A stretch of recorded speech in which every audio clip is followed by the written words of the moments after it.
Саламатсыздарбы, менин аты Бахунова Эльнура Нишаналиевна, мен нефролог дарыгермин. Нефролог дарыгер бул кандай дарыгер? Мен бөйрөк ооруларды дарылайм.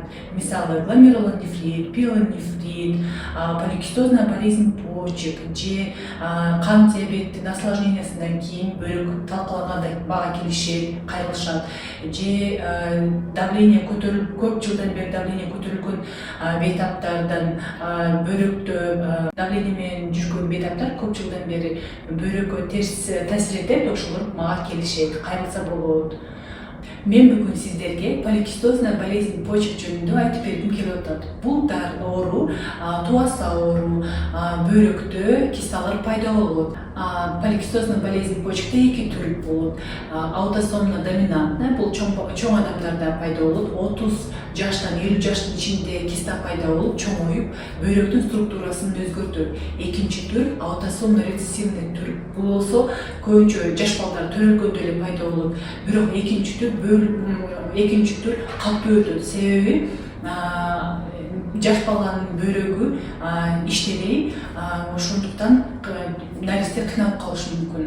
Башында киста пайда болгондо эч кандай симптомдор болбойт, эч жер оорубайт, бөйрөк оорубайт. Киста чоңоюп баштаганда, бөйрөктүн архитектурасын жылдырып баштаганда давление көтөрүлүп калышы мүмкүн.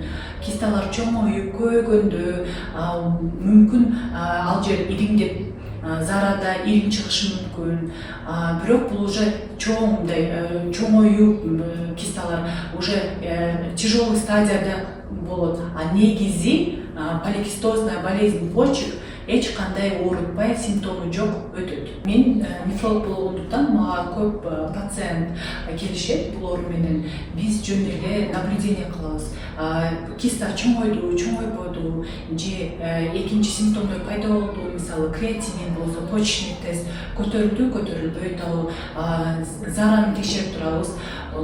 Поликистозный болезнь почек менен бейтаптар 6 айда бир жолу бизге келип кайрылып туруш керек. Ошондуктан эле лечениянын анык белгисиз да, мындай киста чоңойтпой турган дарылар бар. Бирок Кыргызстанга келе элек, пока не только Кыргызстанга, жакын чет мамлекеттерибизге деле келе элек. Азыр негизи изилдеп атат. Ошол дары изилдеп подтверждение болсо бизге келгенде биз ошол дарыны берип баштайбыз. Негизи биз бөйрөктү сактай турган дарыларды беребиз и наблюдение кылып турабыз. Кандай профилактика жасаш керек?